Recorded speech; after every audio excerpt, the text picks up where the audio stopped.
Good evening. You could be forgiven these days for thinking that crime is out of control, that the police are powerless. The truth is rather different. Using all the cunning and ingenuity at their command, the police do in fact solve most serious crime. This programme shows you exactly how they do it.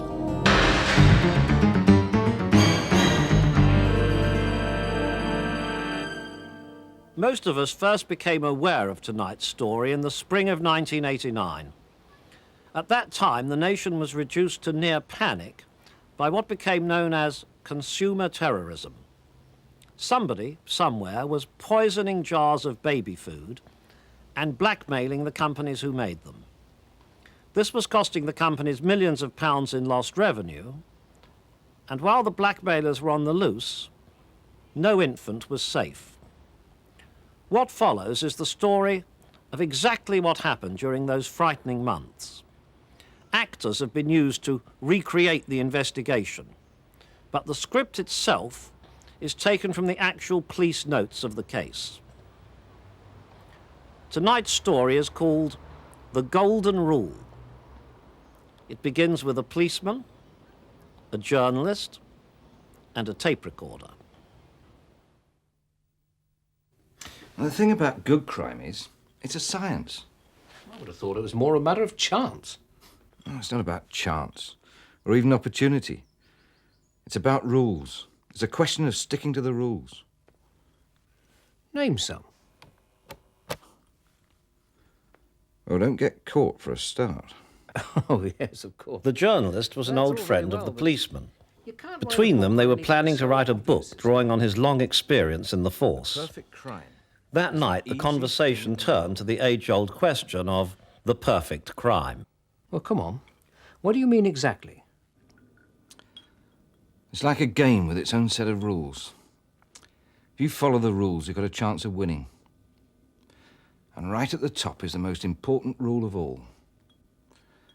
I call it the golden rule. What is it? The 1980s has been the age of a new type of terrorist, the consumer terrorist. The targets are large companies, and the ransom money is usually dwarfed by the potential loss in profits from bad publicity about their products being poisoned or tampered with in some way. Fortunately, like other blackmails, there is still the problem of the pickup.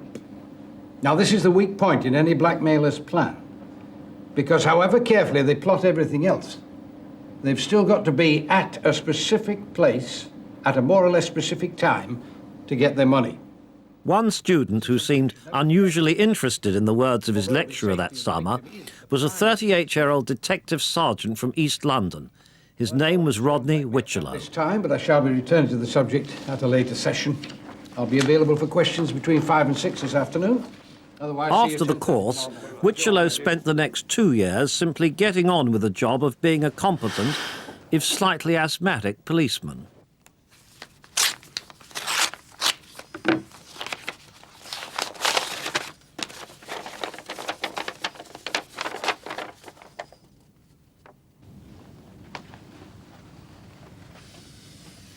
Thank you, Margaret.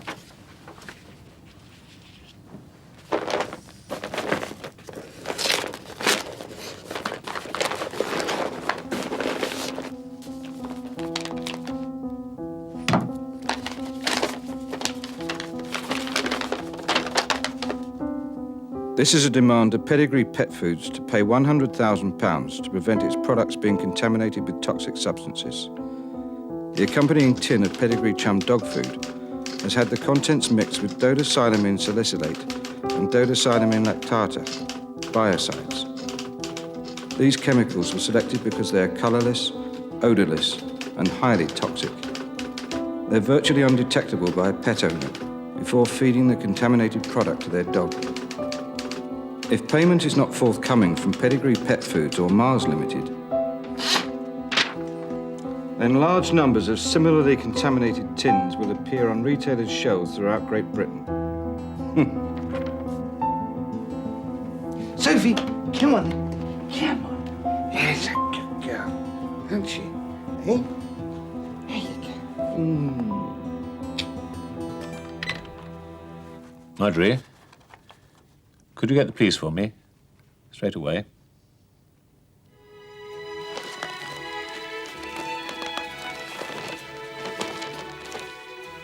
Pretending he was a gang of blackmailers, Witchelow told Pedigree Pet Foods to acknowledge his letter by placing a coded message in the personal columns of the Daily Telegraph. Under the guidance of Leicestershire Police, the company had done what Witchelow asked. The police had added a phone number in an attempt to strike up a dialogue with the blackmailers, but they would learn that this was no ordinary blackmail. The first letter had started the ball rolling. Now Witchelow addressed himself to the problem of the pickup, the part of the plot that leads to the downfall of most blackmailers. Telephone. His solution was a stroke of genius. Cash dispensers. It's very clever. They want the money paid into 3 accounts. Then they take it out bit by bit from any one of thousands of cash machines up and down the country. All 3 accounts were sent to a postal address in Hammersmith. Opened 2 years ago. They're untraceable. Well, whoever they are, they've done their homework. How much can they withdraw at one go? 300 a day. It's very clever.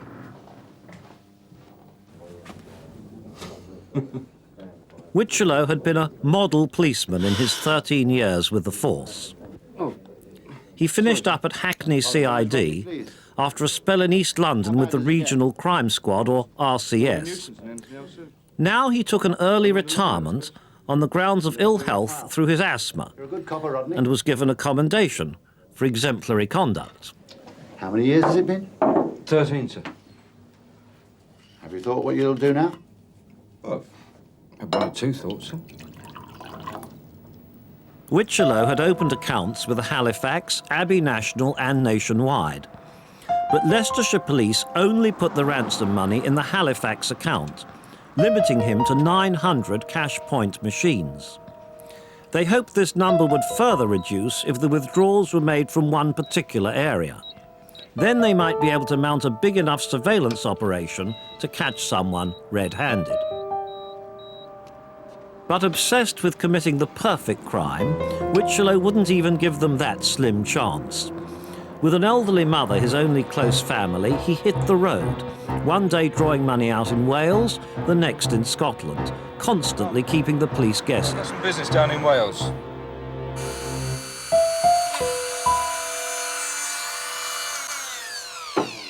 But the Leicestershire Police move to limit withdrawals to the Halifax account had infuriated Witchelow. He decided the time had come to show them he meant business. On December the 5th, 1988, after a series of hoax calls, Basildon police were told that some pedigree chum in a local supermarket had been poisoned. This time the alert was for real. Forensic scientists discovered several tins had been spiked with poisonous salicylic acid.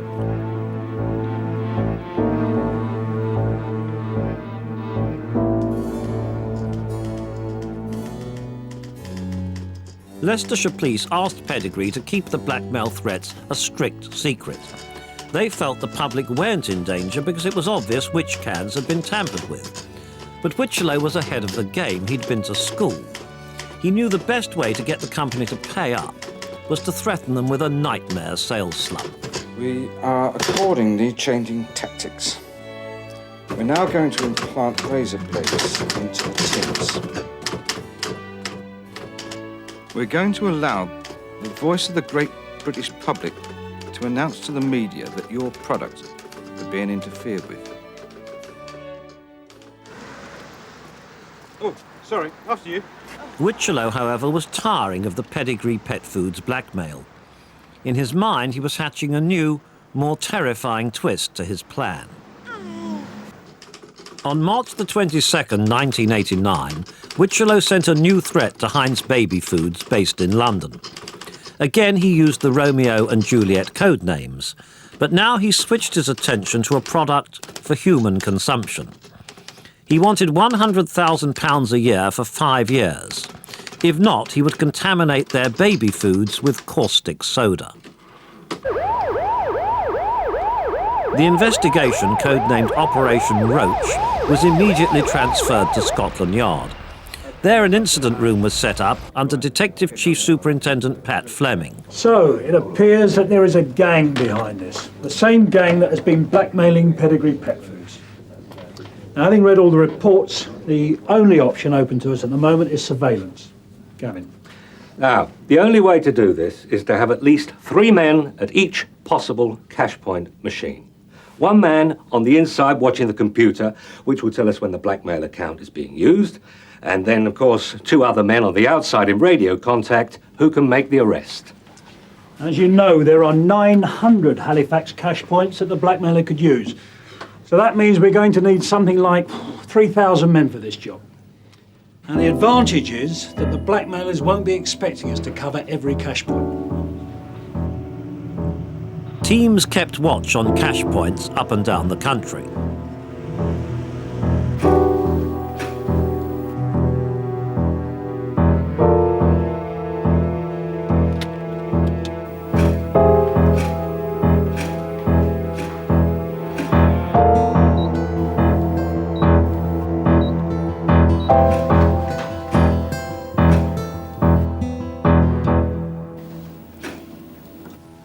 Nothing doing, false alarm. For some reason, the blackmailer, or team of blackmailers as the police still thought they might be dealing with, made no withdrawals that night. Just saying, it was a complete rub out, that blackmail surveillance, wasn't it? Yeah, we were drafted in by the yards. We put 3 men on every cash point, and the bastard didn't show. You're going to give it another go, though, aren't you? Oh, yeah. There's another one planned next week. Oh, well. Better luck next time, eh?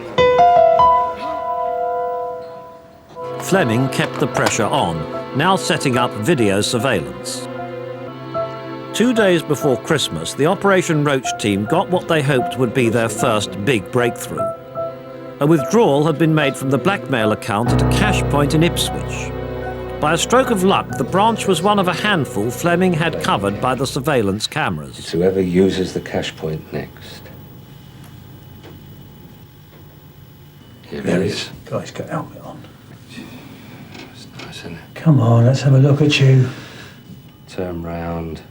Maybe he's got that visor up. Oh, no. Damn. We're dealing with a very sharp bunch. It was another big disappointment for the investigating team, and time was running out, fast.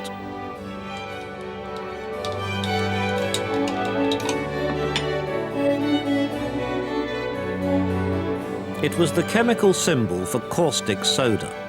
There was 5 times the amount needed to kill a baby in the jar, but the warning label had sunk to the bottom. What the hell's in this stuff? Luckily, the woman had bought the baby food to feed her puppy and had spooned the contents out first. It was a miracle no one had been seriously hurt. The team was still no closer to an arrest. Fleming had a private talk with his number 2, Detective Chief Inspector Gavin Robertson, and faced up to reality. Oh, no one gets that lucky, Gavin. Christ, it's almost as if he knows when our surveillance jobs are on. Now look, I trust every last man in that team with my life. Either they've got a guardian angel, Or we've got a leak. exactly.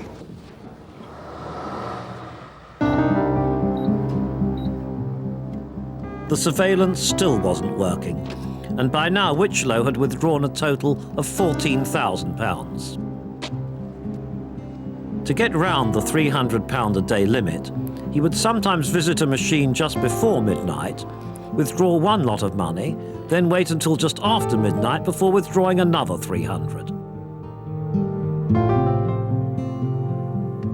The team decided to program the computer to swallow the card the next time he used it. Maybe they could lift a fingerprint off it. But Wichlow was too clever for that. He always wore gloves. His response to losing the card was chilling.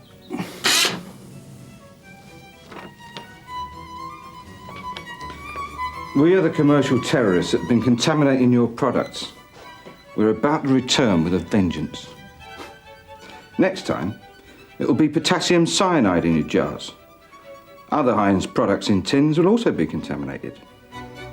If we're prosecuted for murder, we might as well deserve it. But we're confident we'll never be caught. An infant's death will be another statistic as far as we're concerned.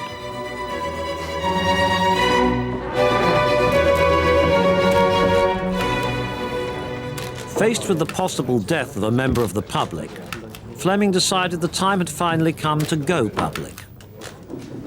Morning. My name is Chief Superintendent Fleming, that's with one M, from the Regional Crime Squad. On March the 22nd this year, Heinz Baby Foods received a blackmail threat. A letter... The result was astonishing. Fleming's team were buried under a tidal wave of over 2,000 copycat false alarms in just 1 month. The publicity had spawned a monster. Heinz, who were facing a massive slump in sales, offered a £100,000 reward for information leading to the conviction of the blackmailers.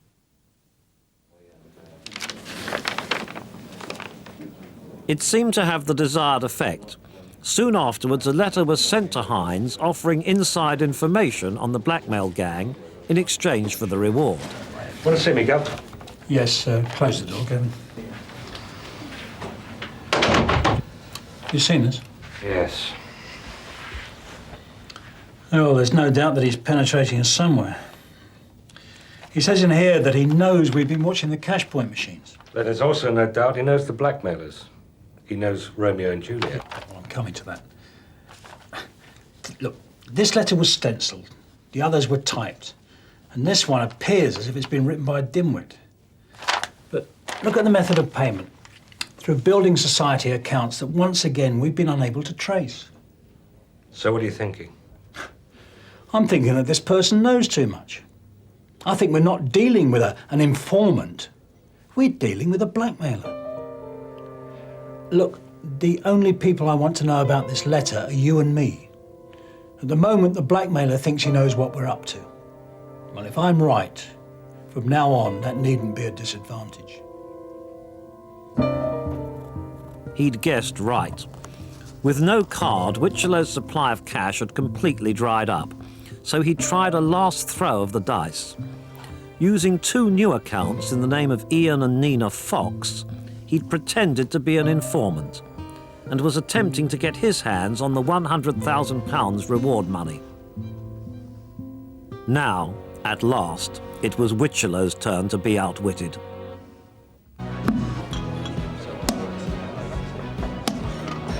Fleming and Robertson's next move was to give the rest of the team the impression that the investigation was winding down. Yeah, I've heard the same thing. Any day now, I expect to be moved on to something else. Or the word is that even the boss has given up on this one. And I haven't seen Robertson about this week either. In reality, a new and top-secret operation had been started, codenamed Agincourt. 2 officers were transferred from the regular team. One had been told to tell his colleagues he was on sick leave, and a bit later the other pretended he needed time off for compassionate reasons. Fleming also put some of the reward money in the Ian and Nina Fox accounts. It's working. He's starting to get lazy, sir. He's not travelling all over the country anymore. Most of the withdrawals now seem to be in the London area, slightly favouring the east. Well, it's time to mount another surveillance operation. Only this time, we'll stick to London. The 2 accounts open in the name of Ian and Nina Fox. He seems to be favouring the one with the Woolwich, sir. OK, let's concentrate on the Woolwich. We'll choose 15 Woolwich cash points on a best guess basis and stake them out.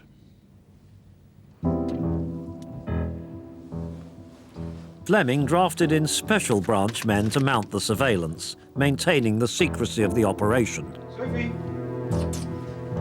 Come on.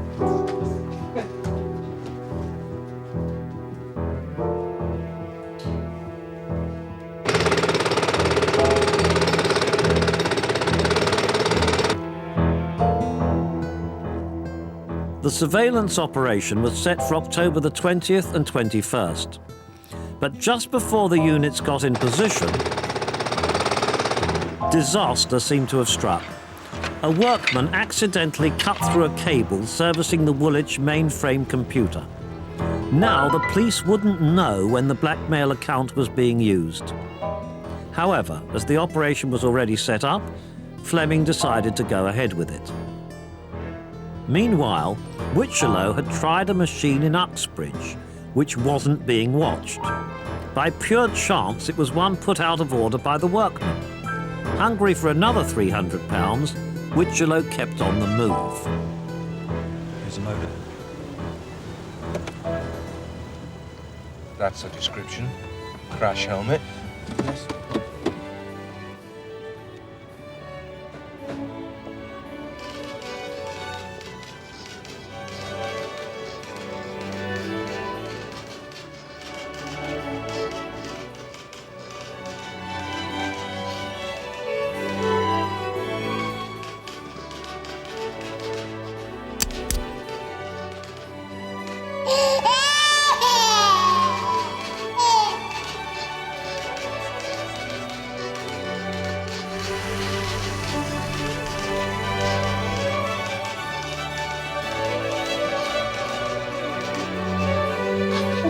It's burning.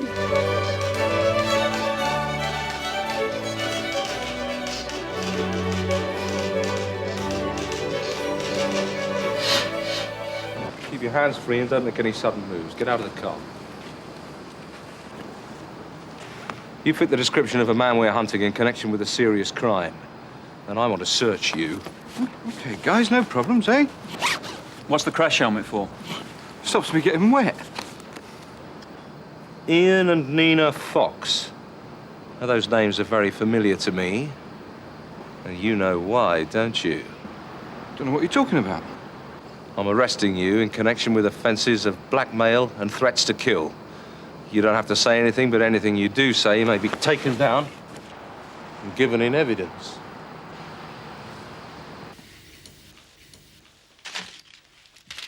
It should have been a triumphant moment for Fleming, but his joy was tempered by the stunning news that the blackmailer was a lone ex-policeman. The plan had got Witcherlow £34,000, but he'd often phoned his mother and friends on his mobile phone during his travels, and when those times and locations were cross-checked with cash point withdrawals, they tallied perfectly. If the workman hadn't cut the cable, the team would have missed Witcherlow again. But it wasn't only chance that caught him. In the end, he'd been caught mainly because he'd broken the golden rule. What is it? Greed. You mustn't get greedy. Greed is the downfall of them all.